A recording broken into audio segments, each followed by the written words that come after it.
दोस्तों यहाँ से सुंदरकांड शुरू हो रहा है। ये सुंदरकांड का पहला चैप्टर है। अब तक हम लोग बाल कांड से लेकर के किष्किंधा कांड तक पढ़ चुके हैं, सारे चैप्टर पे बात कर चुके हैं। और पिछले वीडियो पे हमने पढ़ा था कि हनुमान जी अमर नहीं हैं, उन्हें इच्छा मृत्यु का वरदान है भीष्म पितामह की तरह। तो पिछले सारे वीडियो रामायण महाभारत पुराण कोई भी अगर आप सारे वीडियोस देखना चाहते हैं तो इस वीडियो के नीचे चैनल के नेम पे क्लिक करके वीडियो या प्लेलिस्ट ऑप्शन पे जा करके देख सकते हैं। तो चलिए शुरू करते हैं। हनुमान जी के द्वारा समुद्र का लंघन, मेनाक के द्वारा उनका स्वागत, सुरसा पर उनकी विजय तथा सिंगिका का वध करके उनका समुद्र के उस पार पहुंचकर लंका की शोभा देखना। पिछले वीडियो पे हमने ये भी पढ़ा था कि अंगद भी समुद्र पार करके जा सकते थे, लेकिन वो जा नहीं पाए क्योंकि वो लीडर थे, उनको नहीं जाने देना चाहते थे जामवंत जी। उसके बाद और दोस्तों वीडियो के नीचे जो लाल रंग का सब्सक्राइब लिखा है उसको दबा के साइड में जो बेल आइकन उसको ऑल कर दीजिएगा, ताकि जब भी मैं वीडियो से अपलोड करूँ आपको जानकारी मिल जाएगा। तुरंत शत्रु का संहार करने वाले हनुमान जी ने रावण द्वारा हरी गई सीता के निवास स्थान का पता लगाने के लिए उस आकाश मार्ग से जाने का विचार किया जिस पर चारण विचरा करते हैं। पिछले वीडियो पे हमने हनुमान जी का जन्म के बारे में सीक्रेट क्या है वो भी जाना था। कभी बार हनुमान जी ऐसा कर्म करना चाहते थे जो दूसरों के लिए दुष्कर था तथा उस कार्य में उन्हें किसी और की सहायता भी नहीं प्राप्त थी। उन्होंने मस्तक और ग्रीवा ऊंची की। उस समय वे हष्टपुष्ट सांड के समान प्रतीत होने लगे। फिर धीर स्वभाव वाले वे महाबली पवन कुमार बैतुर्य मणि नीलम और समुद्र के जल की भांति हरी हरी घास पर सुखपूर्वक विचरने लगे। उस समय बुद्धिमान हनुमान जी पक्षियों को त्रास देते, वृक्षों को वक्षस्थल के आघात से धराशायी करते और बहुत से मृगों वन जंतुओं को कुचलते हुए पराक्रम में बड़े चढ़े सिंह के समान शोभा पा रहे थे। उस पर्वत का जो तल प्रदेश था वो पहाड़ों में स्वभाव से ही उत्पन्न न होने वाली नीली लाल मजीट और कमल के से रंग वाली श्वेत तथा श्याम वर्ण वाली निर्मल धातुओं से अच्छी तरह अलंकृत था। उस पर देवोपम यक्ष किन्नर गंधर्व और नाग जो इच्छानुसार रूप धारण करने वाले थे निरंतर परिवार से निवास करते थे। बड़े बड़े गजराजों से भरे हुए उस पर्वत के समतल प्रदेश में खड़े हुए कपिवर हनुमान जी वहाँ जलाशय में स्थित हुए विशालकाय हाथी के समान जान पड़ते थे। उन्होंने सूर्य, इंद्र, पवन, ब्रह्मा और देवयोनि विशेषो भूतों को भी हाथ जोड़कर उस पार जाने का विचार किया। फिर पूर्वाभिमुख होकर अपने पिता पवन देव को प्रणाम किया। तत्पश्चात कार्यकुशल हनुमान जी दक्षिण दिशा में जाने के लिए बढ़ने लगे। बड़े बड़े वानरों ने देखा जैसे पूर्णिमा के दिन समुद्र में ज्वार आने लगता है, उसी प्रकार समुद्र लंघन के लिए दृढ़ निश्चय करने वाले हनुमान जी श्री राम की कार्य सिद्धि के लिए बढ़ने लगे। समुद्र को लांघने की इच्छा से उन्होंने अपने शरीर को बेहद बढ़ा लिया और अपनी दोनों भुजाओं और चरणों से उस पर्वत को दबाया। कपिवर हनुमान जी के द्वारा दबाए जाने पर तुरंत ही वो पर्वत कांप उठा और 2 घड़ी तक डगमगाता रहा। उसके ऊपर जो वृक्ष उगे थे उनकी डालियों के अग्रभाग फूलों से लदे हुए थे, किंतु उस पर्वत के हिलने से उनके वे सारे फूल झड़ गए। वृक्षों से झड़ी हुई उस सुगंधित पुष्प राशि के द्वारा सब ओर से आच्छादित हुआ वो पर्वत ऐसा जान पड़ता था मानो वो फूलों का ही बना हुआ हो। पराक्रमी हनुमान जी के द्वारा दबाया जाता हुआ महेंद्र पर्वत जल के स्रोत बहाने लगा, मानो कोई मदमत्त गजराज अपने कुंभस्थल से मद की धारा बहा रहा हो। बलवान पवन कुमार के मार्ग से दबा हुआ महेंद्रगिरी सुनहरे रूप हले और काले रंग के जल स्रोत प्रवाहित करने लगा। इतना ही नहीं, जैसे मध्यम ज्वाला से युक्त अग्नि लगातार धुआं छोड़ रही है, उसी प्रकार वो पर्वत मेंढशील सहित बड़ी बड़ी शिलाएं गिराने लगा। हनुमान जी के उस पर्वत पीड़न से पीड़ित होकर वहाँ के समस्त जीव गुफाओं में घुस गए और बुरी तरह चिल्लाने लगे। इस प्रकार पर्वत को दबाने के कारण उत्पन्न हुआ वो जीव जंतुओं का महान कोलाहल पृथ्वी, उपवन और संपूर्ण दिशाओं में भर गया। जिनमें स्वस्तिक चिन्ह स्पष्ट दिखाई दे रहे थे, उन स्थूल फनों से विष की भयानक आग उगलते हुए बड़े बड़े सर्प उस पर्वत की शिलाओं को अपने दांतों से डसने लगे। क्रोध से भरे हुए उन विषैले सांपों के काटने पर वे बड़ी बड़ी शिलाएं इस प्रकार जल उठी मानो उनमें आग लग गई हो। उस समय उन सब के सहस्त्र टुकड़े हो गए। उस पर्वत पर जो बहुत सी औषधियाँ उगी हुई थी वे विष को नष्ट करने वाली होने पर भी उन नागों के विष को शांत ना कर सके। उस समय वहाँ रहने वाले तपस्वी और विद्याधरों ने समझा कि इस पर्वत को भूत लोग तोड़ रहे हैं। इससे भयभीत होकर वे अपनी स्त्रियों के साथ वहाँ से ऊपर उठकर अंतरिक्ष में चले गए। तो दोस्तों उस समय मनुष्य जाति के अलावा भी बहुत सारी जातियाँ पाई जाती थी जो संस्कृत में बात भी करते थे, जैसे गिद्ध जाति, एब जाति मतलब वानर जाति, राक्षस जाति, गंधर्व किन्नर जाति, है ना, भालू जाति, जामवंत जाति और बहुत सारे। मधुपान के स्थान में रखे हुए सुवर्णमय आसव पात्र, बहुमूल्य बर्तन, सोने के कलश, भांति भांति के भक्ष्य पदार्थ और उनकी फिजिकल मेंटल एबिलिटी भी मनुष्य जाति से अलग होती थी, ज़्यादा होती थी। बहुमूल्य बर्तन, सोने के कलश, भांति भांति के भक्ष्य पदार्थ, चटनी, नाना प्रकार के फलों से गुदे बैलों की खाल की बनी हुई ढालें और सुवर्ण जटित मूठ वाली तलवारें छोड़कर कंठ में माला धारण किए, लाल रंग के फूल और चंदन लगाए, प्रफुल्ल कमल के सदृश सुंदर और लाल नेत्र वाले वे मतवाले विद्याधरगण भयभीत से होकर आकाश में चले गए। उनकी स्त्रियां गले में हार, पैरों में नुपुर, भुजाओं में बाजूबंद और कलाइयों में कंगन धारण किए आकाश में अपने पतियों के साथ मंद मंद मुस्कुराती हुई चकित सी खड़ी हो गई। विद्याधर और महर्षि अपनी महाविद्या का परिचय देते हुए अंतरिक्ष में एक साथ खड़े हो गए और उस पर्वत की ओर देखने लगे। उन्होंने उस समय निर्मल आकाश में खड़े हुए भावित आत्मा महर्षियों, चरणों और सिद्धों की ये बात सुनी।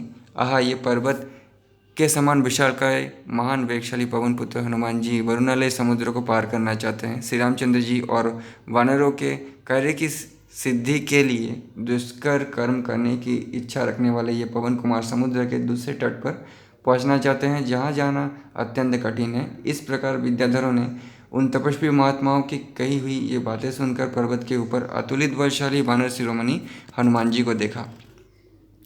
उस समय हनुमान जी अग्नि के समान जान पड़ते थे। उन्होंने अपने शरीर को हिलाया और रोए झाड़े, मतलब शरीर के रोए झाड़े जैसे जंतु लोग करते हैं। महान मेघ के समान बड़े जोर जोर से गर्जना की। हनुमान जी अब ऊपर को उछलना ही चाहते थे।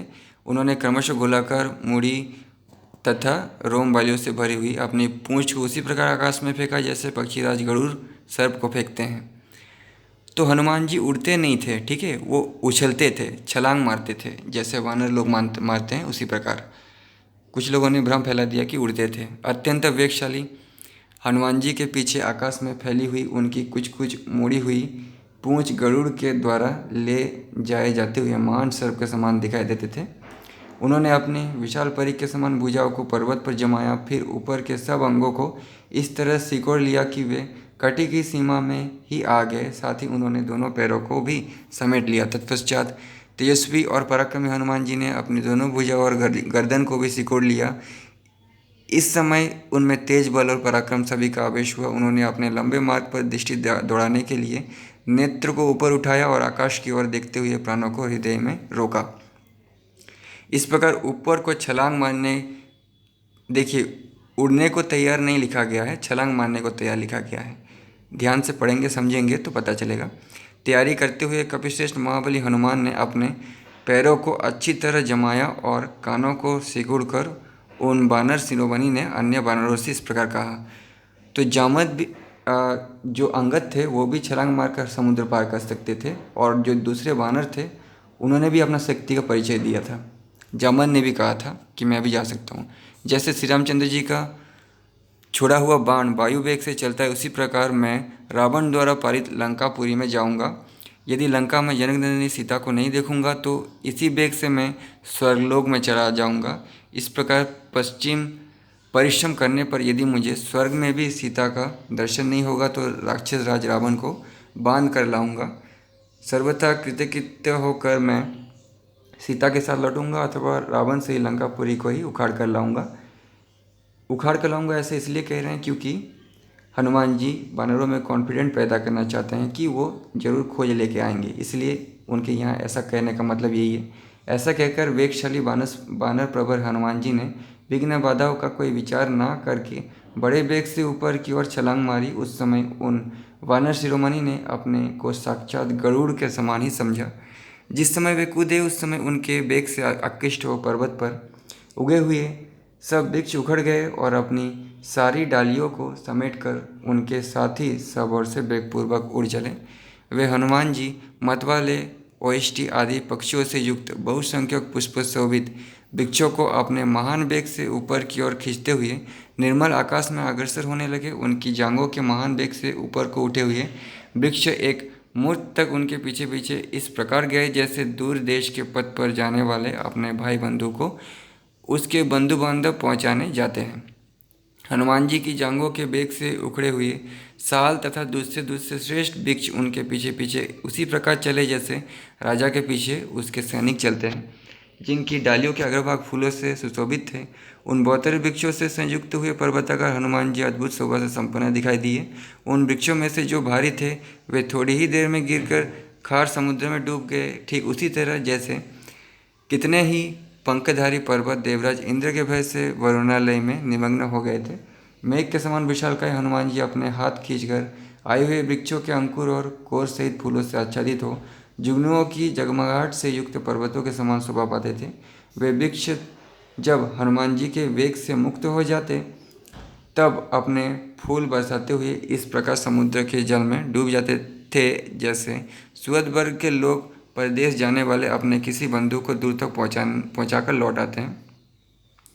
हनुमान जी के शरीर से उठी हुई वायु से प्रेरित हो वृक्षों के भांति भांति के पुष्प अत्यंत हल्के होने के कारण जब समुद्र में गिरते थे तब डूबते नहीं थे, इसलिए उनकी विचित्र शोभा होती थी। उन फूलों के कारण वो महासागर तारों से भरे हुए आकाश के समान सुशोभित होता था। अनेक रंग की सुगंधित पुष्प राशि से उपलक्षित वानर वीर हनुमान जी बिजली से सुशोभित होकर उठते हुए मेघ के समान जान पड़ते थे। उनके वेग से जड़े हुए फूलों के कारण समुद्र का जल उगे हुए रमणीय तारों से खचित आकाश के समान दिखाई देता था। आकाश में फैली हुई उनकी दोनों भुजाएं ऐसे दिखाई देती थी मानो किसी पर्वत के शिखर से 5 फन वाले 2 सर्प निकले हुए हों। उस समय महाकपि हनुमान ऐसे प्रतीत होते थे मानो तरंगमाला सहित महासागर को पी रहे हों।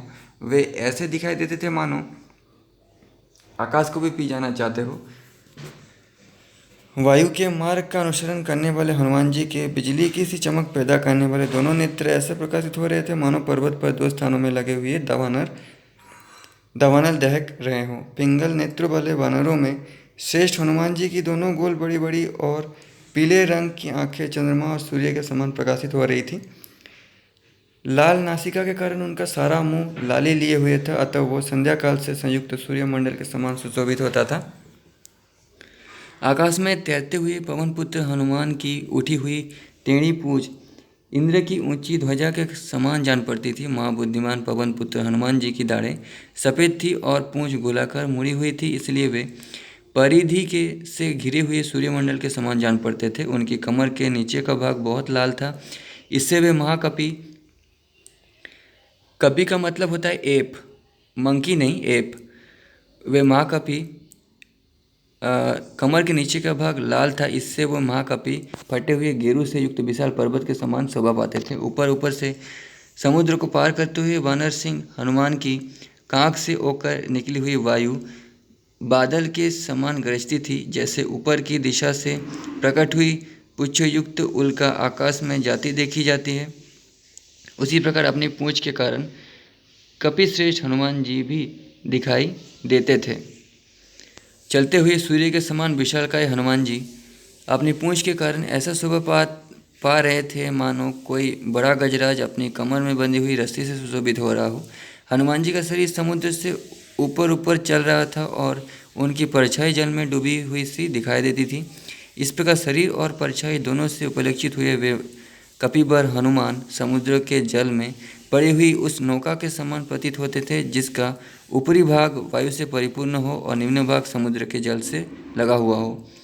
वे समुद्र के जिस जिस भाग में जाते थे वहाँ वहाँ उनके अंग के वेग से उत्पल तरंगे उठने लगती थी, अतः वो भाग विक्षुब्ध सा दिखाई देता था। महान वेगशाली महाकपि हनुमान पर्वत के समान ऊंची महासागर की तरंगमालाओं को अपनी छाती से चूर चूर करते हुए आगे बढ़ते जा रहे थे।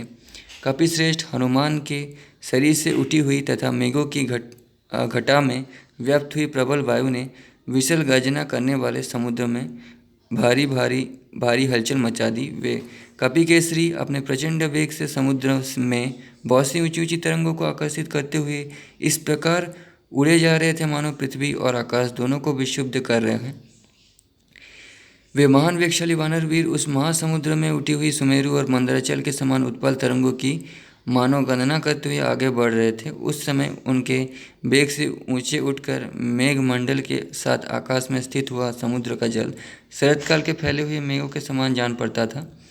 जल हट जाने के कारण समुद्र के भीतर रहने वाले मगर, नाके, मछलियाँ और कछुए साफ साफ दिखाई देते थे। जैसे वस्त्र खींच लेने पर देहधारियों के शरीर नंगे दिखने लगते हैं।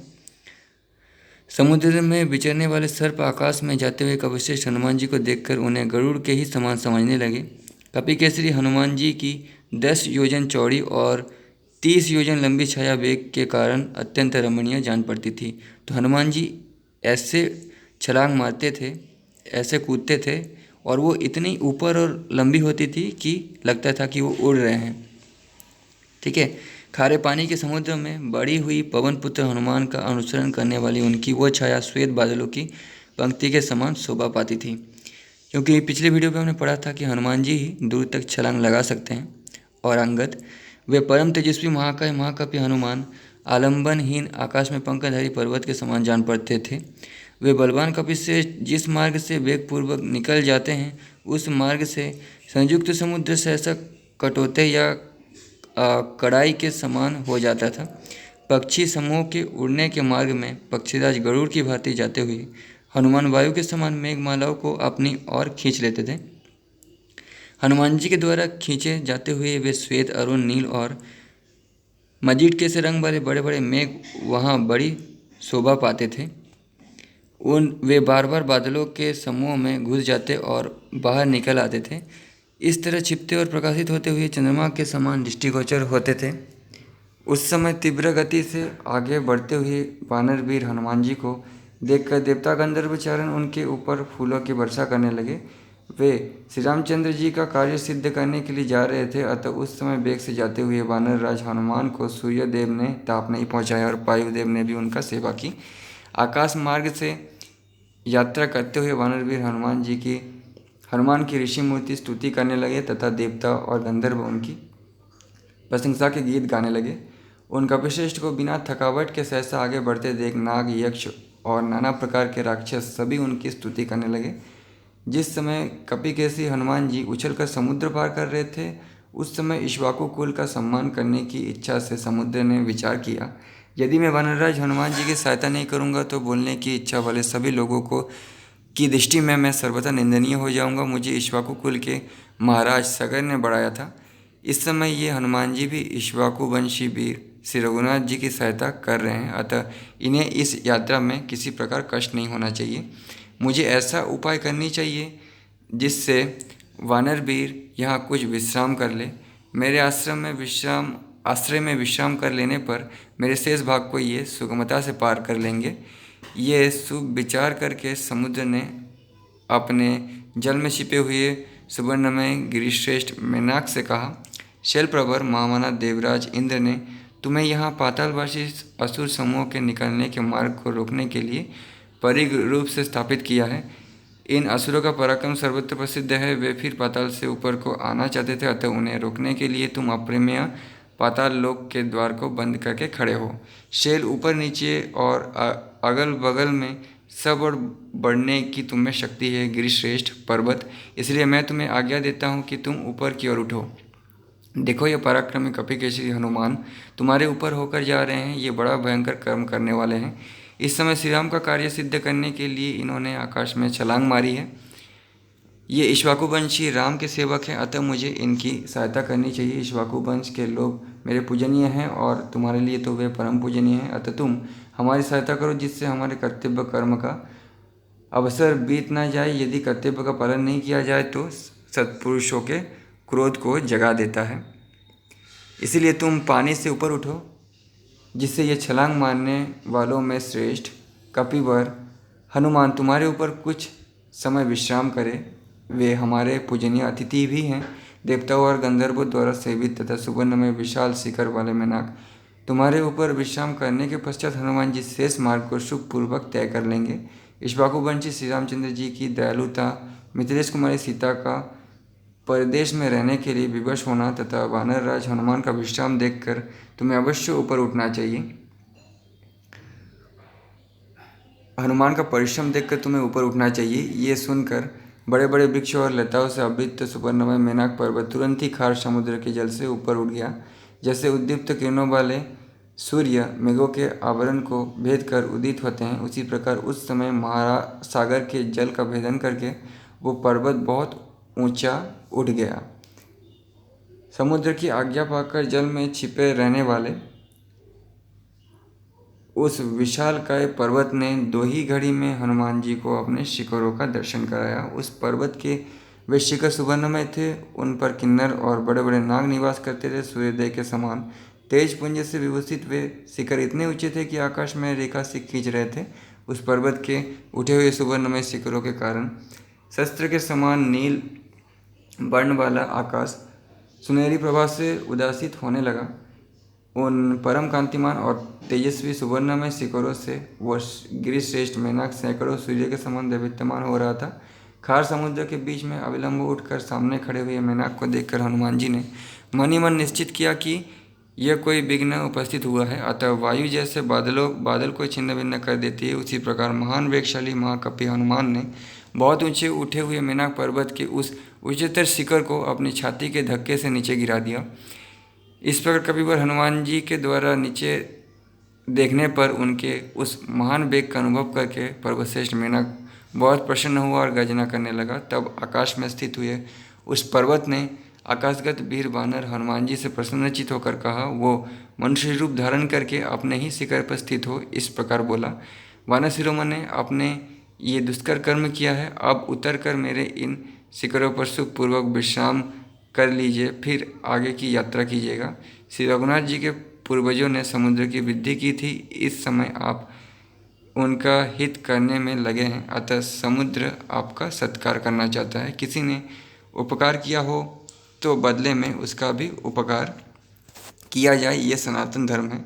इस दृष्टि से प्रत्युपकार करने की इच्छा वाला वो सागर आपसे सम्मान पाने के योग्य है। आपके सत्कार के लिए समुद्र ने बड़े आदर से मुझे नियुक्त किया है और कहा है, इन कपिवर हनुमान ने 100 योजन दूर जाने के लिए आकाश में छलांग मारी है, अतः कुछ देर तक तुम्हारे शिखर पर ये विश्राम कर ले, फिर शेष भाग का लंघन करेंगे। तो ये बातें हनुमान जी पर्वत के ऊपर खड़े होकर ही कर रहे हैं। अतः कपिश्रेष्ठ, आप कुछ देर मेरे ऊपर विश्राम कर लीजिए, फिर जाइएगा। इस स्थान पर ये बहुत से सुगंधित और सुस्वादु फलमूल है। वानर शिरोमणि, इसका आस्वादन करके थोड़ी देर तक सुस्ता लीजिए, इसके बाद आगे की यात्रा कीजिएगा। कपिवर, आपके साथ हमारा भी कुछ संबंध है। आप महान गुणों का संग्रह करने वाले और तीनों लोकों में विख्यात हैं। कपिश्रेष्ठ, पवन नंदन, जो वेगशाली और छलांग मारने वाले बानर हैं, उन सब में मैं आपको ही श्रेष्ठतम मानता हूँ। धर्म की जिज्ञासा रखने वाले विज्ञ पुरुष के लिए एक साधारण अतिथि भी निश्चय ही पूजा के योग्य माना गया है, फिर आप जैसे असाधारण शौर्यशाली पुरुष कितने सम्मान के योग्य है, इस विषय में तो कहना ही क्या है। तो हनुमान जी जल में जो छोटे मोटे चट्टान या पहाड़ है उस पर खड़े होकर ये बातें कर रहे हैं। जो पर्वत उनसे बात कर रहे हैं उनके ऊपर वो खड़े नहीं हैं।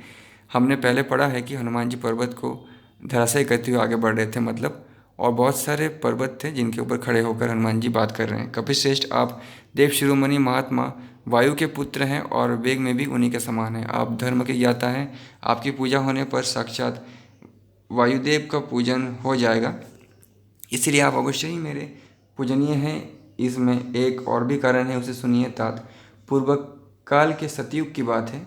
उन दिनों पर्वतों के भी पंख होते थे, वे भी गरुड़ के समान वेगशाली होकर संपूर्ण दिशाओं में उड़ते फिरते थे। उनके इस तरह वेगपूर्वक उड़ने और आने जाने पर देवता, ऋषि और समस्त प्राणियों को उनके गिरने की आशंका से बड़ा भय होने लगा।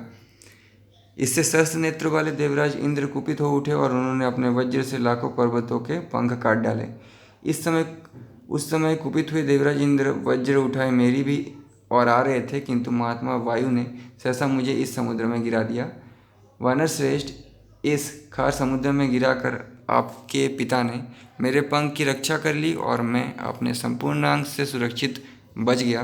पवन नंदन कपिश्रेष्ठ, इसलिए मैं आपका आदर करता हूँ। आप मेरे माननीय हैं। आपके साथ मेरा ये संबंध महान गुणों से युक्त है। महामते, इस प्रकार चिरकाल के बाद जो ये प्रत्युपकार रूप कार्य प्राप्त हुआ है, इससे आप प्रसन्नचित होकर मेरी और समुद्र की भी प्रीति का संपादन करें। वानर शिरोमणे, आप यह अपनी थकान उतारिए, हमारी पूजा ग्रहण कीजिए और मेरे प्रेम को भी स्वीकार कीजिए। मैं आप जैसे माननीय पुरुष के दर्शन से बहुत प्रसन्न हूँ। मेनाक के ऐसा कहने पर कपिश्रेष्ठ हनुमान जी ने उस उत्तम पर्वत से कहा, मेनाक, मुझे भी आपसे मिलकर बड़ी प्रसन्नता हुई है। मेरा आतिथ्य हो गया। अब आप अपने मन से ये दुख अथवा चिंता निकाल दीजिए कि इन्होंने मेरी पूजा ग्रहण नहीं की। मेरे कार्य का समय मुझे बहुत जल्दी करने के लिए प्रेरित कर रहा है। ये दिन भी बीता जा रहा है। मैंने वानरों के समीप ये प्रतिज्ञा कर ली है कि मैं यहाँ बीच में कहीं नहीं ठहर सकता, इसलिए मतलब ज़्यादा देर तक ठहर नहीं सकता। ऐसा कहकर महाबली वानर शिरोमणि हनुमान ने हंसते हुए से वहाँ मेनाक का अपने हाथों से स्पर्श किया और आकाश में उछलकर उठकर चलने लगे। तो मतलब जैसा कि मैंने कहा था, हनुमान जी खड़े होकर ही बात कर रहे हैं, ऐसा नहीं है कि वो आकाश में खड़े होकर बात कर रहे हैं। तो यहाँ पे साफ लिखा हुआ है कि बात होने के बाद फिर से आकाश में उछल पड़े वो, फिर छलांग मारी। उस समय पर्वत और समुद्र दोनों ने ही बड़े आदर से उनकी ओर देखा, उनका सत्कार किया और यथोचित आशीर्वाद से उनका अभिनंदन किया। फिर पर्वत और समुद्र को छोड़कर उनसे दूर ऊपर उठकर अपने पिता के मार्ग का आश्रय ले हनुमान जी निर्मल आकाश में चलने लगे। तत्पश्चात और भी ऊंचे उठकर उस पर्वत को देखते हुए कपिश्रेष्ठ पवन पुत्र हनुमान जी बिना किसी आधार के आगे बढ़ने लगे। हनुमान जी का ये दूसरा अत्यंत दुष्कर कर्म देखकर संपूर्ण देवता, सिद्ध और महर्षिगण उनकी प्रशंसा करने लगे। वहाँ आकाश में ठहरे हुए देवता और सहस्त्र नेत्रधारी इंद्र उस सुंदर मध्य भाग वाले सुवर्णमय मेनाक पर्वत के उस कार्य से बहुत प्रसन्न हुए। उस समय स्वयं बुद्धिमान सचिपति इंद्र ने अत्यंत संतुष्ट होकर पर्वत श्रेष्ठ सुनाब मेनाक से गदगद वाणी में कहा, सुवर्णमय शैलराज मेनाक, मैं तो आप इंद्र को एलियन कह सकते हैं। एलियन कोई बुरी बात नहीं है। एलियन उसको कहते हैं जो पृथ्वी से बाहर रहते हैं। तो कोई एक ग्रह है जहाँ पारिजात वृक्ष है, जहाँ इंद्र रहते हैं, और वो अपने विमान पर बैठ के पृथ्वी पर आया करते थे।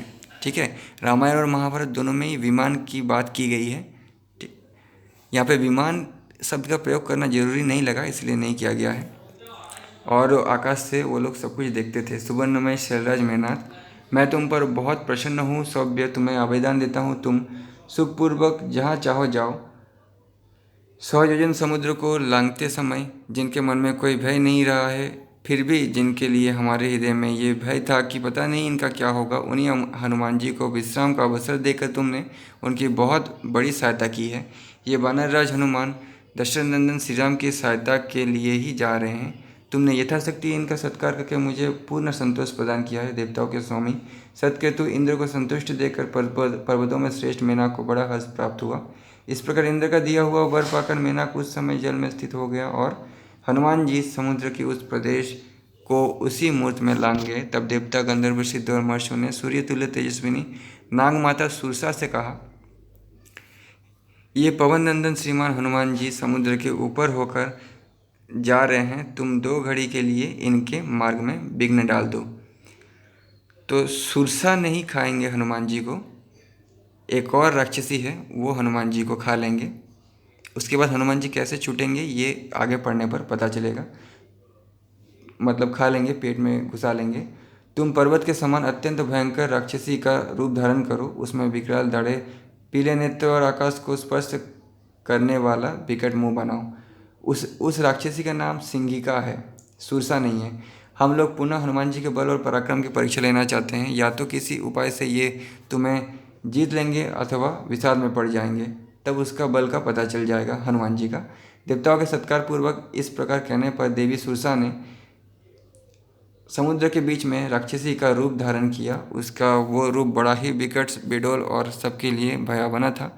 वो समुद्र के पार जाते हुए हनुमान जी को घेर कर उनसे इस प्रकार बोले, कपिश्रेष्ठ, देवेश्वरों ने मुझे तुम्हें मेरा भक्ष्य बताकर मुझे अर्पित कर दिया है, अतः मैं तुम्हें खाऊंगी। तुम मेरे इस मुंह में चले आओ। पूर्व काल में ब्रह्मा जी ने मुझे वर दिया था कि ऐसा कहकर तुम तुरंत ही अपना विशाल मुंह फैलाकर हनुमान जी के सामने खड़ी हो गई। ऐसा कहकर हनुमान जी के सामने खड़ी हो गई। सुरसा के ऐसा कहने पर हनुमान जी ने प्रसन्न मुख होकर कहा, देवी दशरथ नंदन श्री राम जी अपने भाई लक्ष्मण और धर्मपत्नी सीता के साथ दंडकारण्य में आए थे। वहाँ पर ही साधन में लगे हुए हनुमान श्री राम का राक्षसों के साथ बैर बन गया, अतः रावण ने उनकी यशस्विनी भार्या सीता को हर लिया। मैं श्री राम की आज्ञा से उनका दूत बनकर सीता जी के पास जा रहा हूँ। तुम भी श्री राम के राज्य में निवास करती हो, अतः तुम्हें उनकी सहायता करनी चाहिए, अथवा यदि तुम मुझे खाना ही चाहती हो तो मैं सीता जी का दर्शन करने के अनायासी महान कर्म करने वाले श्री रामचंद्र जी से जब मिल लूँगा तब तुम्हारे मुख में आ जाऊँगा। ये तुमसे सच्ची प्रतिज्ञा कहता हूँ। हनुमान जी के ऐसे कहने पर इच्छानुसार रूप धारण करने वाली सुरसा बोली, मुझे ये वर मिला है कि कोई मुझे लांघ कर आगे नहीं जा सकता। फिर भी हनुमान जी को जाते देख उनके बल को जानने की इच्छा रखने वाले नाग माता सुरसा ने उनसे कहा, वानर श्रेष्ठ, आज मेरे मुख में प्रवेश करके ही तुम्हें आगे जाना चाहिए। पूर्व काल में विधाता ने मुझे ऐसा ही वर दिया था। ऐसा कहकर सुरसा तुरंत अपना विशाल मुंह फैलाकर हनुमान जी के सामने खड़ी हो गई। सुरसा के ऐसा कहने पर वानर शिरोमणि हनुमान जी कुपित हो उठे और बोले, तुम अपना मुंह इतना बड़ा बना लो जिससे उसमें मेरा भार सह सको। यूँ कहकर जब वे मौन हुए तब सुरसा ने अपना मुंह 10 योजन बड़ा बना लिया। ये देखकर कुपित हुए हनुमान जी, मतलब गुस्से में हनुमान जी, तत्काल 10 योजन और बड़े हो गए। उन्हें मेघ के समान 10 योजन विस्तृत शरीर से युक्त हुआ देख सुरसा ने भी अपना मुख को 20 योजन और बड़ा बना लिया। तब हनुमान जी ने क्रुद्ध होकर अपने शरीर को 30 योजन अधिक बढ़ा लिया। फिर सुरसा ने भी अपने मुख को 40 योजन ऊंचा कर लिया। ये देख वीर हनुमान जी 50 योजन ऊंचे हो गए। तब सुरसा ने भी अपना मुंह 60 योजन ऊंचा बना लिया। फिर हनुमान जी उसी सन 70 योजन ऊंचे हो गए। सुरसा भी 80 योजन ऊंचा बना लिया अपना मुंह। तदनंतर अग्नि के समान तेजस्वी हनुमान 90 योजन ऊंचे हो गए। ये देख सुरसा ने भी अपने मुंह का विस्तार 100 योजन का कर लिया। सुरसा के फैलाए हुए उस विशाल जीवा से युक्त और नरक के समान अत्यंत भयंकर मुख को देखकर बुद्धिमान वायुपुत्र हनुमान ने मेघ की भांति अपने शरीर को संकुचित कर लिया, यानी सिकुड़ कर छोटा बना लिया। वे उसी क्षण अंगूठे के बराबर छोटे हो गए। फिर वे महाबली श्रीमान पवन कुमार सुरसा की उस मुंह में प्रवेश करके तुरंत निकल आए और आकाश में खड़े होकर इस प्रकार बोले, दक्ष कुमारी, तुम्हें नमस्कार है। मैं तुम्हारे मुंह में प्रवेश कर चुका। लो, तुम्हारा वर भी सत्य हो गया। अब मैं उस स्थान को जाऊंगा जहां विजय कुमारी सीता विद्यमान है। तो दोस्तों, आप लोगों ने सुना होगा या देखा होगा, हनुमान जी कोई भी कर्म करने से पहले श्री राम का नाम लेते हैं। ये झूठा है। अब तक जितना भी पढ़ा है, मैंने पूरा रामायण पढ़ लिया है, लेकिन ऐसा हनुमान जी कभी नहीं करते थे। हालांकि वो श्री राम को अपना गुरु मानते थे, क्योंकि वो वानर राज सुग्रीव के मित्र थे। इसलिए राहु के मुख से छूटे हुए चंद्रमा की भांति अपने मुख से मुक्त हुए हनुमान जी को देख सुरसा देवी ने अपने असली रूप में प्रकट होकर उन वानर वीर से कहा, कपिश्रेष्ठ, तुम भगवान श्री राम के कार्य की सिद्धि के लिए सुखपूर्वक जाओ। सौभ्य विद्यानंदिनी सीता को महात्मा श्री राम से शीघ्र मिलाओ। कपिवर हनुमान जी का यह तीसरा अत्यंत दुष्कर कर्म देखकर सब प्राणी वाह वाह करके उनकी प्रशंसा करने लगे। वे वरुण के निवासभूत समुद्र के निकट आकर आकाश का ही आश्रय ले गरुड़ के समान वेग से आगे बढ़ने लगे। जो जल की धाराओं से सेवित पक्षियों से संयुक्त गान विद्या के आचार्य तुम्बुरु आदि गंधर्वों के विचरण का स्थान तथा ऐरावत के आने जाने का मार्ग है। सिंह, हाथी, बाघ, पक्षी और सर्प आदि वाहनों से जुते और उड़ते हुए निर्मल विमान जिसकी शोभा बढ़ाते हैं, जिनका स्पर्श वज्र और अश्नि के समान दुष्य और तेज अग्नि के समान प्रकाशमान है, तथा जो स्वर्गलोक पर विजय पा चुके हैं, ऐसे महाभाग पुण्यात्मा पुरुषों का जो निवास स्थान है, देवता के लिए अधिक मात्रा में भविष्य का भार बहन करने वाला अग्निदेव जिसका सदा सेवन करते हैं, वो नक्षत्र, चंद्रमा, सूर्य और तारे आभूषण की भांति जिसे सजाते हैं। महर्षियों के समुदाय गंधर्व, नाग और यक्ष जहाँ भरे रहते हैं, जो जगत का आश्रय स्थान एकांत और निर्मल है। गंधर्व राज विश्रावसु जिनमें निवास करते हैं। देवराज इंद्र का हाथी जहाँ चलता फिरता है, जो चंद्रमा और सूर्य का भी मंगलमय मार्ग है, इस जीव जगत के लिए बितान है। साक्षात पर ब्रह्म परमात्मा ने ही जिसकी सृष्टि की है, जो बहुसंख्यक वीरों से सेवित और विद्याधर गणों से आवृत है, उस वायुपथ आकाश में पवन नंदन हनुमान जी गरुड़ के समान वेग से चले। वायु के समान हनुमान जी अगर के समान काले तथा लाल पीले और श्वेत बादलों को खींचते हुए आगे बढ़ने लगे। उनके द्वारा खींचे जाते हुए वे बड़े बड़े बादल अद्भुत शोभा पा रहे थे। वे बारंबार मेघ समूह में प्रवेश करते और बाहर निकलते थे। उस अवस्था में बादलों में छिपे तथा प्रकट होते हुए वर्षा काल के चंद्रमा की भांति उनकी बड़ी शोभा हो रही थी। सर्वत्र दिखाई देते हुए पवन कुमार हनुमान जी पंखधारी गिरिराज के समान निराधार आकाश का आश्रय लेकर आगे बढ़ रहे थे। इस तरह जाते हुए हनुमान जी को इच्छानुसार रूप धारण करने वाली विशालकाय सिंगिका नाम वाली राक्षसी ने देखा। देखकर वो मन ही मन इस प्रकार विचार करने लगी, आज दीर्घकाल के बाद ये विशाल जीव मेरे वश में आया है। इसे खा लेने पर बहुत दिनों के लिए मेरा पेट भर जाएगा। अपने हृदय में ऐसा सोचकर उस राक्षसी ने हनुमान जी की छाया पकड़ ली। छाया पकड़ी जाने पर वानर वीर हनुमान जी ने सोचा, अहो सहसा किसने मुझे पकड़ लिया। छाया पकड़कर खाने वाले राक्षसों की कहानी पहले ही सुग्रीव ने सभी वानरों को बता दिया था। ये वही राक्षसी है सिंगिका। इस पकड़ के सामने मेरा पराक्रम पक्कू हो गया है, मतलब मैं इस पकड़ के सामने कुछ नहीं कर पा रहा हूँ। जैसे प्रतिकूल हवा चलने पर समुद्र में जहाज़ की गति अवरुद्ध हो जाती है, वैसे ही दशा आज मेरी भी हो गई है। यही सोचते हुए कपिवर हनुमान जी ने उस समय अगल बगल ऊपर नीचे दृष्टि डाली। इतने ही में उन्हें समुद्र के जल से ऊपर उठा हुआ एक विशालकाय प्राणी दिखाई दिया। उस विकराल मुख वाली राक्षस को देखकर पवन कुमार हनुमान जी सोचने लगे, वानरराज सुग्रीव ने जिस महापराक्रमी छाया गई अद्भुत जीव की चर्चा की थी, वो निसंदेह यही है। तब बुद्धिमान कपिवर हनुमान जी ने यह निश्चय करके कि वास्तव में यही सिंगिका है, वर्षा काल के मेघ की भांति अपने शरीर को बढ़ाना आरंभ किया। इस प्रकार वे विशालकाय हो गए। उन महाकपि के शरीर को बढ़ते देख सिंगिका ने अपना मुंह पाताल और आकाश के मध्य भाग के समान फैलाकर बड़ा कर लिया और मेघ की घटा के समान गर्जना करती हुई उन वानर वीर की ओर दौड़ी। हनुमान जी ने उसका अत्यंत विकराल और बड़ा हुआ मुंह देखा। उन्हें अपने शरीर के बराबर ही उसका मुंह दिखाई दिया। उस समय बुद्धिमान महाकपि हनुमान ने सिंगिका के मर्म स्थानों को अपना लक्ष्य बनाया। तदनंतर वज्रोपम शरीर वाले महाकपि पवन कुमार अपने शरीर को संकुचित करके उसके विकराल मुंह में आ गिरा। उस समय सिद्धों चरणों ने हनुमान जी को सिंगिका के मुख में उसी प्रकार निमग्न होते देखा जैसे पूर्णिमा की रात में पूर्ण चंद्रमा राहु के ग्रास बना लिए जाता है। उसी तरह उस राक्षस ने हनुमान जी को खा लिया। मुख में प्रवेश करके वो वानरवीर ने अपने तीखे नाखूनों से उस राक्षसी के मर्म स्थानों को यानी पेट को वितीर्ण कर डाला, फाड़ दिया। इसके पश्चात वे मन के समान गति से उछलकर वेगपूर्वक बाहर निकल आए।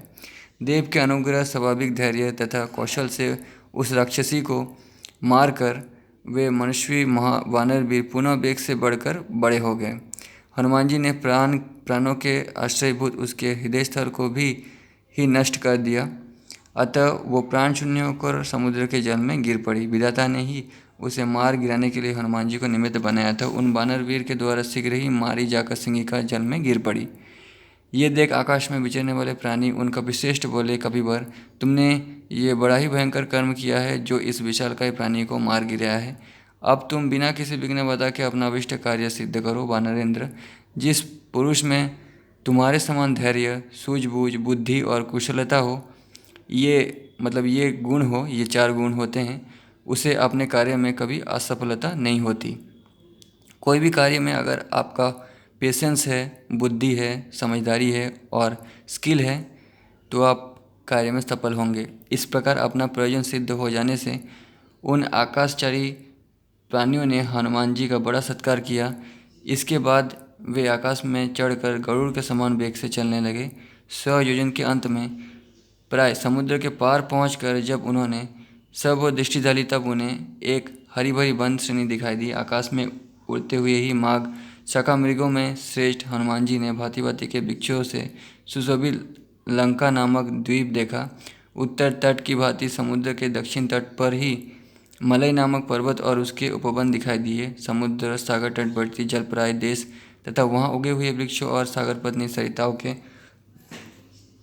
मानव को भी उन्होंने देखा। मन को वश में रखने वाले बुद्धिमान हनुमान जी ने अपने शरीर को महान मेघों की घटा के समान विशाल और आकाश को अवरुद्ध करता सा देख मन ही मन इस प्रकार विचार किया, अहो मेरे शरीर की विशालता तथा मेरा ये तीव्र वेग देखते ही राक्षसों के मन में मेरे प्रति बड़ा कौतूहल होगा। वे मेरा भेद जानने के लिए उत्सुक हो जाएंगे। परम बुद्धिमान हनुमान जी के मन में ये धारणा पक्की हो गई। तपस्वी हनुमान अपने पर्वताकार शरीर को संकुचित करके पुनः अपने वास्तविक स्वरूप में स्थित हो गए। ठीक उसी तरह जैसे मन को वश में रखने वाला मोह रहित पुरुष अपने मूल स्वरूप में प्रतिष्ठित होता है।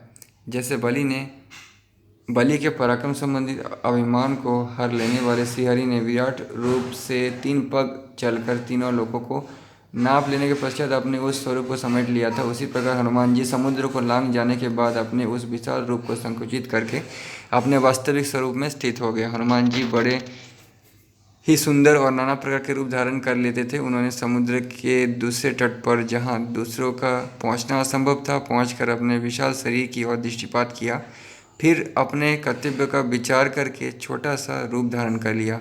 महान मेघ समूहों के समान शरीर वाले महात्मा हनुमान जी केवड़े, लसोड़े और नारियल के वृक्षों से विभूषित लंब पर्वत के विचित्र लघु शिखरों वाले महान समृद्धशाली सिंह पर कूद पड़े। फिर कूदकर वहाँ चले गए हनुमान जी। तदनंतर समुद्र के तट पर पहुंचकर वहाँ से उन्होंने एक श्रेष्ठ पर्वत के शिखर पर बसी हुई लंका को देखा। देखकर अपने पहले रूप को तिरोहित करके वे वानर वीर वहाँ के पशु पक्षियों को व्यथित करते हुए उसी पर्वत पर उतर पड़े।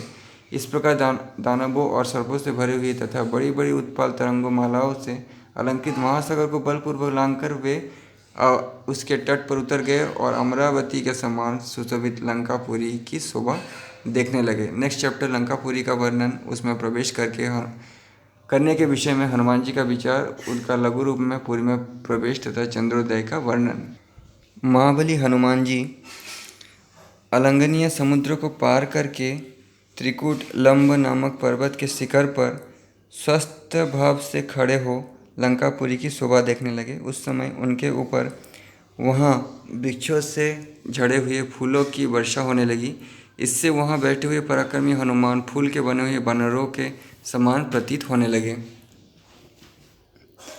उत्तम पराक्रमी श्रीमान वानरवीर हनुमान 100 योजन समुद्र लांघकर भी वहाँ लंबी सांस नहीं खींच रहे थे और न ग्लानि का ही अनुभव कर रहे थे।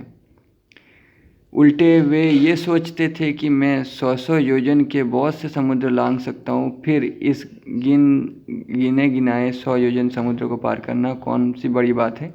बलवानों में श्रेष्ठ तथा वानरों में उत्तम वे वेगवान पवन कुमार महासागर को लांघकर शीघ्र ही लंका में जा पहुँचे। रास्ते में हरी हरी दूब और वृक्षों से भरे हुए मकरंद पूर्ण सुगंधित वन देखते हुए वे मध्य मार्ग से जा रहे थे। तेजस्वी वानर शिरोमणि हनुमान वृक्षों से आच्छादित पर्वतों और फूलों से भरी हुई वन श्रेणियों में विचरने लगे। उस पर्वत पर स्थित हो पवनपुत्र हनुमान ने बहुत से वन और उपवन देखे तथा उस पर्वत के अग्रभाग में बसी हुई लंका का भी अवलोकन किया। उन कपिश्रेष्ठ ने वहाँ सरल कनेर, खिले हुए खजूर, जाम्बिरी, नींबू, केवड़े, पिपली, कदम्ब, अशोक फूलों के भार से लदे हुए मुकुलित बहुत से वृक्ष उन्हें दृष्टिगोचर हुए, जिनमें पक्षी भरे हुए थे और हवा के झांके से जिनकी डालियां झूम रही थी। हंसों और कादम्बों से व्याप्त तथा कमल और उत्पल से आच्छादित हुई बहुत सी बावड़ियाँ, भांति भांति के रमणीय क्रीड़ा स्थान तथा नाना प्रकार के जलाशय उनके दृष्टिपथ में आए। उन जलाशयों के चारों और सभी ऋतुओं में फल मूल देने वाले अनेक प्रकार के वृक्ष फैले हुए थे। उन वानर शिरोमणि ने वहाँ बहुत से रमणीय उद्यान भी देखे। अद्भुत शोभा से संपन्न हनुमान जी धीरे धीरे रावण पालित लंकापुरी के पास पहुँचे। उसके चारों ओर खुदी हुई खाइयाँ उस नगर की शोभा बढ़ा रही थी। उनमें उत्पल और पद्म आदि कई जातियों के कमल खिले थे। सीता को हर लाने के कारण रावण ने लंकापुरी की रक्षा का विशेष प्रबंध कर रखा था। उसके चारों ओर भयंकर धनुष धारण करने वाले राक्षस घूमते रहते थे। वो महापुरी सोने की चार दीवारी से घिरी हुई थी तथा पर्वतों के समान ऊंचे और शरद ऋतु के बादलों के समान श्वेत भवनों से भरी हुई थी। श्वेत रंग की ऊंची ऊंची सड़कें उस पुरी को सब ओर से घेरे हुई थी। सैकड़ों अट्टालिकाएं यानी बिल्डिंग वहाँ शोभा पा रही थी तथा फहराती हुई ध्वजा पताकाएं उस नगर की शोभा बढ़ा रही थी। उसके बाहरी फाटक सोने के बने हुए थे और उनकी दीवारें लता बेलों के चित्र से सुशोभित थी। हनुमान जी ने उन फाटकों से सुशोभित लंका को उसी प्रकार देखा जैसे कोई देवता देवपुरी का निरीक्षण कर रहा हो। तेजस्वी कपि हनुमान ने सुंदर शुभ्र सदनों से सुशोभित और पर्वत के शिखर पर स्थित लंका को इस तरह देखा मानो वो आकाश में विचरने वाली नगरी हो। कपिवर हनुमान जी ने विश्वकर्मा द्वारा निर्मित तथा राक्षस राज रावण द्वारा सुरक्षित उस पुरी को आकाश में तैरती सी देखा। विश्वकर्मा की बनाई हुई लंका मानो उनके मानसिक संकल्पों से रची गई एक सुंदरी स्त्री थी। चार दीवारी और उसके भीतर की वेदी उसकी जगन स्थली जान पड़ती थी। समुद्र का विशाल जलराशि और वन उसके वस्त्र थे। शतग्नि और शूल नामक अस्त्र ही उसके केश थे। वो बड़ी बड़ी अट्टालिकाएं उसके लिए कर्णभूषण सी प्रतीत हो रही थी। उस पुरी के उत्तर द्वार पर पहुंचकर वानरवीर हनुमान जी चिंता में पड़ गए। वो द्वार कैलाश पर्वत पर बसी हुई अलकापुरी के बहिद्वार के समान ऊंचा था और आकाश में रेखा से खिंचता सा जान पड़ता था। ऐसा जान पड़ता था मानो अपने ऊंचे ऊंचे प्रासादों पर आकाश को उठा रखा है। लंकापुरी भयानक राक्षसों से उसी तरह भरी थी जैसे पाताल की भोगवतीपुरी नागों से भरी रहती है। उसकी निर्माण कला औचित्य थी। उसकी रचना सुंदर ढंग से की गई थी। वो हनुमान जी को स्पष्ट दिखाई देती थी।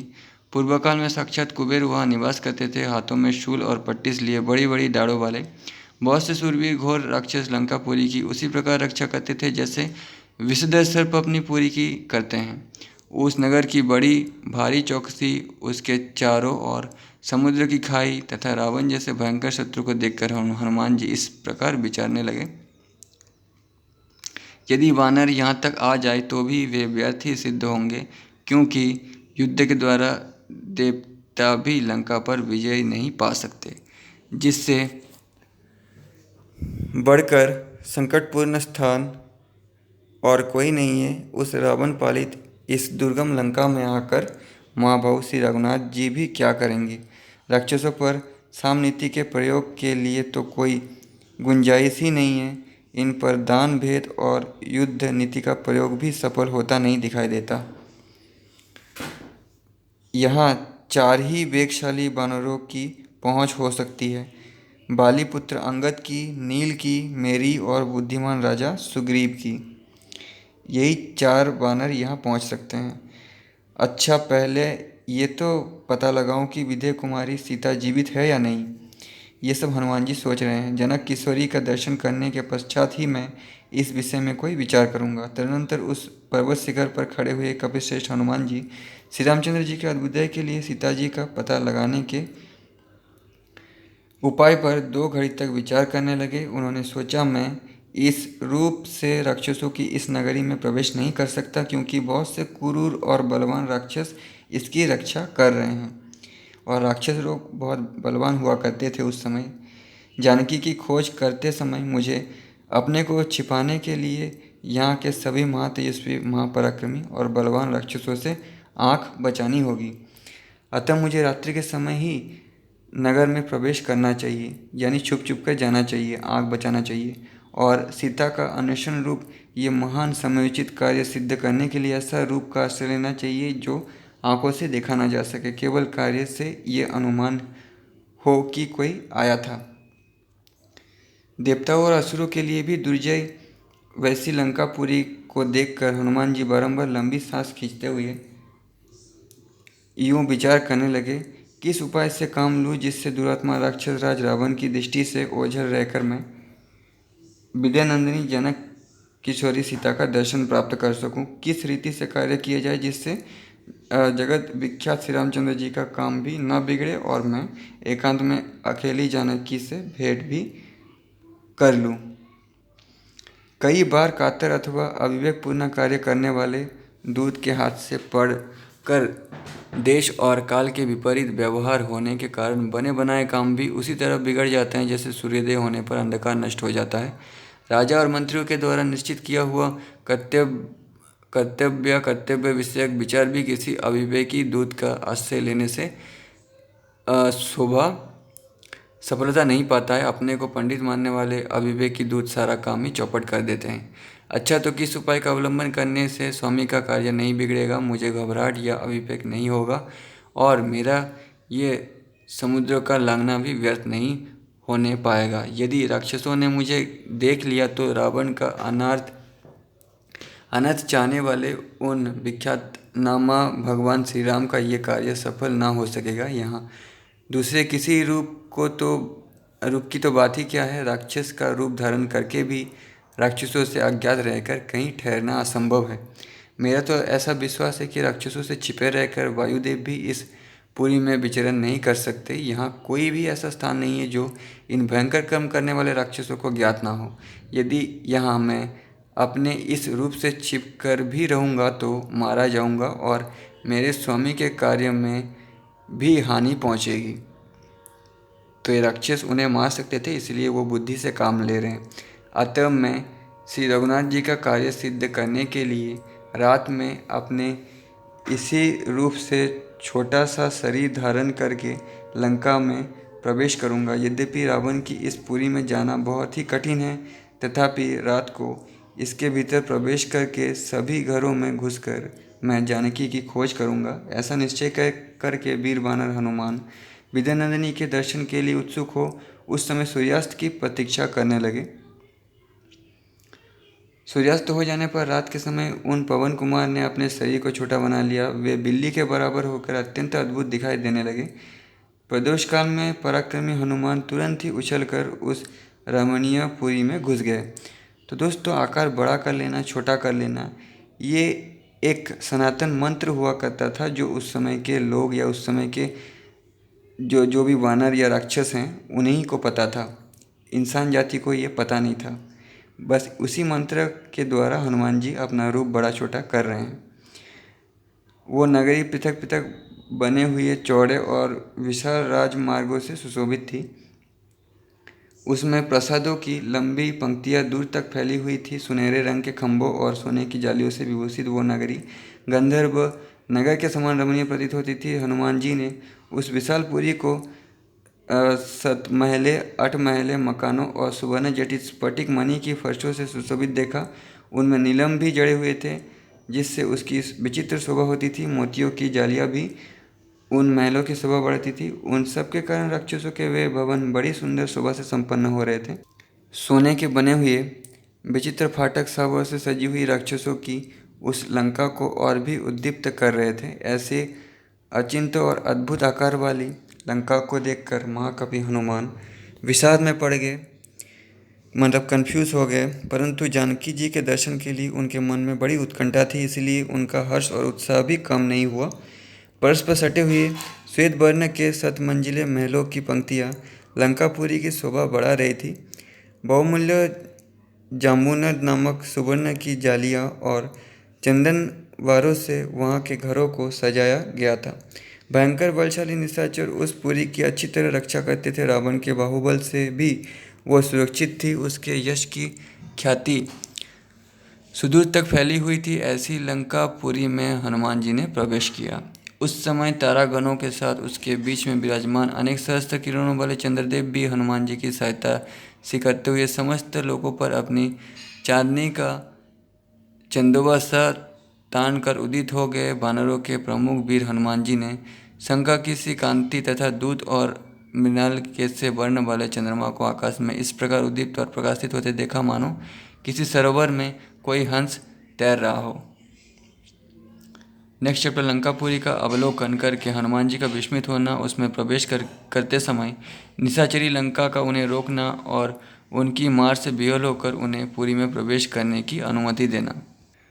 ऊंचे शिखर वाले त्रिकुट पर्वत पर जो महान मेघों की घटा के समान जान पड़ता है, बुद्धिमान महाशक्तिशाली कपिश्रेष्ठ पवन कुमार हनुमान ने सत्यगुण का आश्रय ले रात के समय रावण पालित लंकापुरी में प्रवेश किया।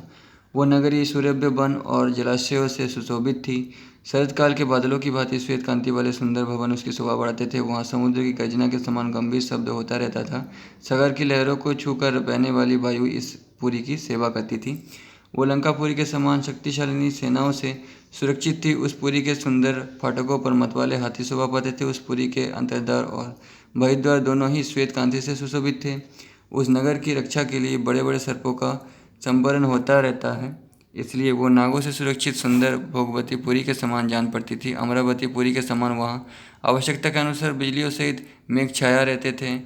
ग्रहों और नक्षत्रों के सदस्य विद्युत दीपों के प्रकाश से वो पूरी प्रकाशित थी तथा प्रचंड वायु की ध्वनि वहाँ सदा होती रहती थी। सोने के बने हुए विशाल परकोटे से घिरी हुई लंकापुरी क्षुद्र घंटिकाओं की झंकार से युक्त पताकाओं द्वारा अलंकृत होती।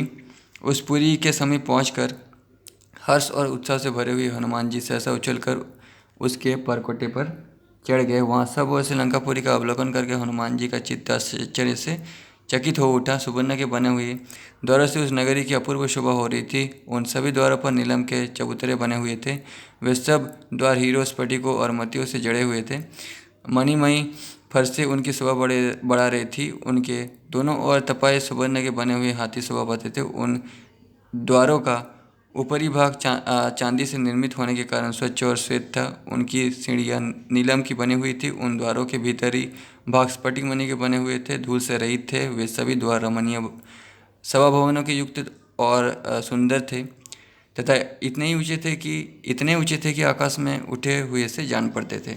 वहाँ कंजों और मयूरों से कलरव होते थे। कंजों और मयूरों के कलरव गूंजते रहते थे। उन द्वारों पर राजहंस नामक पक्षी भी निवास करते थे। वहाँ भांति भांति के वाद्यों और आभूषणों की मधुर ध्वनि होती रहती थी, जिससे लंकापुरी सब ओर से प्रतिध्वनित हो रही थी। कुबेर की अलका के समान शोभा पाने वाली लंका नगरी त्रिकुट के शिखर पर प्रतिष्ठित होने के कारण आकाश में उठी हुई सी जान पड़ती थी। ये देखकर कपिवर हनुमान को बड़ा हर्ष हुआ। राक्षस राज की वो सुंदर परी लंका सबसे उत्तम और समृद्धिशाली थी। उसे देखकर पराक्रमी हनुमान इस प्रकार सोचने लगे, रावण के सैनिक हाथों में अस्त्र शस्त्र लिए इस पुरी की रक्षा करते हैं, अतः दूसरा कोई बलपूर्वक इसे अपने काबू में नहीं कर सकता। केवल कुमुद, अंगद, महाकपि, सुषेण, मेन, द्वित, सूर्यपुत्र, सुग्रीव, बानर कुशपर्व और वानर सेना के प्रमुख वीर ऋक्षराज, जामवंत की तथा मेरी भी पहुंच इस पुरी के भीतर हो सकती है। फिर महाबोध श्री राम और लक्ष्मण के पराक्रम का विचार करके कपिवर हनुमान जी को बड़ी प्रसन्नता हुई। महाकपि हनुमान ने देखा, राक्षसराज रावण की नगरी लंका आभूषणों से विभूषित सुंदरी युवती के समान जान पड़ती है। रत्नमय परकोटे ही इसके वस्त्र हैं। गौशाला तथा दूसरे दूसरे भवन आभूषण हैं। परकोटे पर लगे हुए यत्र के जो गृह हैं, यही मानो इस लंकापुरी युवती के स्तन हैं। इस सब प्रकार के समृद्धियों से संपन्न है। प्रकाश पूर्ण दीपों और महान ग्रहों ने यहाँ का अंधकार नष्ट कर दिया है। मतलब हर तरफ सजाया हुआ है सारा नगर। तदनंतर वानरश्रेष्ठ महाकपि पवन कुमार हनुमान उस पुरी में प्रवेश करने लगे। इतने ही में उस नगरी की अधिष्ठात्री देवी लंका ने अपने स्वाभाविक रूप में प्रकट होकर उन्हें देखा। वानरश्रेष्ठ हनुमान को देखते ही रावण पालित लंका स्वयं ही उठ खड़ी हुई। उसका मुंह देखने में बड़ा विकट था। वो उन वीर पवन कुमार के सामने खड़ी हो गई और बड़े जोर से गर्जना करती हुई उनसे इस प्रकार बोली, वनचारी वानर, तू कौन है और किस कार्य से यहाँ आया है? तुम्हारे प्राण जब तक बने हुए हैं तब तक ही यहाँ आने का यथार्थ जो रहस्य है उसे ठीक ठीक बता दो। वानर, रावण की सेना सब ओर से इस पुरी की रक्षा करती है, अतः निश्चय ही तू इस लंका में प्रवेश नहीं कर सकता। तब वीरवर हनुमान अपने सामने खड़ी हुई लंका से बोले, क्रूर स्वभाव वाली नारी, तू मुझसे जो कुछ पूछ रही है उसे मैं ठीक ठीक बता दूंगा, किंतु पहले ये तो बता तू कौन है? तेरी आंखें बड़ी भयंकर है। तू इस नगर के द्वार पर खड़ी है, क्या कारण है कि तू इस प्रकार क्रोध करके मुझे डांट रही है? हनुमान जी की ये बात सुनकर इच्छानुसार रूप धारण करने वाली लंका कुपित हो उन पवन कुमार से कठोर वाणी में बोली, मैं महामना राक्षसराज रावण की आज्ञा की प्रतीक्षा करने वाली उनकी सेविका हूँ। मुझ पर आक्रमण करना किसी के लिए भी अत्यंत कठिन है। मैं इस नगरी की रक्षा करती हूँ। मेरी अवहेलना करके इस पुरी में प्रवेश करना किसी के लिए भी संभव नहीं है। आज मेरे हाथ से मारा जाकर तू प्राणहीन हो इस पृथ्वी पर शयन करेगा। वानर मैं स्वयं ही लंका नगरी हूँ, अतः सब ओर से इसकी रक्षा करती हूँ। आप लोगों ने सुना होगा कि ये देवी दुर्गा देवी थी, लेकिन दुर्गा देवी नहीं थी, ये एक राक्षसी थी। यही कारण है कि मैंने तेरे प्रति कठोर वाणी का प्रयोग किया है। लंका की ये बात सुनकर पवन कुमार कपिश्रेष्ठ हनुमान उसे जीतने के लिए यत्नशील हो दूसरे पर्वत के समान वहां खड़े हो गए। लंका को विकराल राक्षसों के रूप में देखकर बुद्धिमान वानर शिरोमणि शक्तिशाली कपिश्रेष्ठ हनुमान ने उससे इस प्रकार कहा, मैं अट्टालिकाओं पर्वतों और नगरों द्वारा इस लंका नगरी को देखूंगा। इस प्रयोजन से यहाँ आया हूँ। इसे देखने के लिए मेरे मन में बड़ा कौतूहल है। इस लंका के जो वन भवन कानून और मुख्य मुख्य भवन हैं, उन्हें देखने के लिए ही यहाँ मेरा आगमन हुआ है।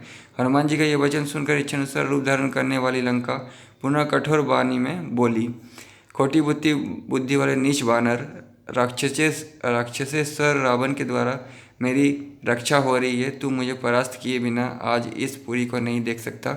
तब उन वानर शिरोमणि ने उन निशाचरी से कहा, भद्र, इस पुरी को देखकर मैं फिर जैसे आया हूँ उसी तरह लौट जाऊँगा। ये सुनकर लंका ने बड़ी भयंकर गर्जना करके वानरश्रेष्ठ हनुमान जी को बड़े जोर से एक थप्पड़ मारा। लंका द्वारा इस प्रकार जोर से पीटे जाने पर उन परम पराक्रमी पवन कुमार कपिश्रेष्ठ हनुमान ने बड़े जोर से सिंहनाद किया, यानी हनुमान जी को गुस्सा आया। फिर उन्होंने अपने बाएं हाथ की अंगुलियों को मोड़कर मुट्ठी बांध ली और अत्यंत कुपित हो उस लंका को एक मुक्का जमा दिया। उसे स्त्री समझकर हनुमान जी ने स्वयं ही अधिक क्रोध नहीं किया, किंतु उस लघु प्रहार से ही उस निशाचरी के सारे अंग व्याकुल हो गए। वो सहसा पृथ्वी पर गिर पड़ी। उस समय उसका मुख बड़ा विकराल दिखाई देता था। अपने ही द्वारा गिराई गई उस लंका को और देखकर और उसे स्त्री समझकर तेजस्वी वीर हनुमान को उस पर दया आ गई। उन्होंने उस पर बड़ी कृपा की। इधर अत्यंत उद्विग्न हुई लंका उस वानर वीर हनुमान से अभिमान शून्य गदगद वाणी में इस प्रकार बोली, महाबाहु प्रसन्न होइए, कपिश्रेष्ठ मेरी रक्षा कीजिए।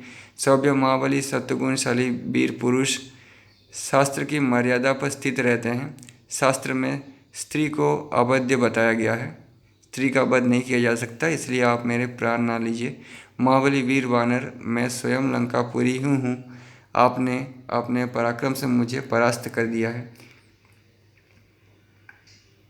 अच्छा वानरेश्वर, मैं आपसे एक सच्ची बात कहती हूँ, आप इसे सुनिए। साक्षात स्वयंभू ब्रह्मा जी ने मुझे जैसा वरदान दिया था वो बता रही हूँ। उन्होंने कहा था, जब कोई वानर तुझे अपने पराक्रम से वश में कर ले, तब तुझे ये समझ लेना चाहिए कि अब राक्षसों पर बड़ा भारी भय आ पहुँचा है।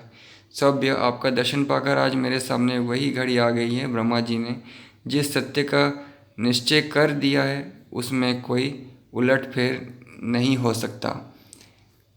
अब सीता के कारण दुरात्मा राजा रावण तथा समस्त राक्षस के विनाश का समय आ पहुँचा है। कपिश्रेष्ठ, अतः आप इस रावण पालित पुरी में प्रवेश कीजिए और यहाँ जो जो कार्य करना हो उसे सबको पूर्ण कीजिए। वानरेश्वर राक्षस राज रावण के द्वारा पालित यह सुंदर पुरी अभिशाप से नष्ट प्राय हो चुकी है, अतः इसमें प्रवेश करके आप इच्छानुसार सुखपूर्वक सर्वत्र जनकनंदिनी सीता की खोज कीजिए। नेक्स्ट चैप्टर, हनुमान जी का लंकापुरी और रावण के अंतपुरी में प्रवेश।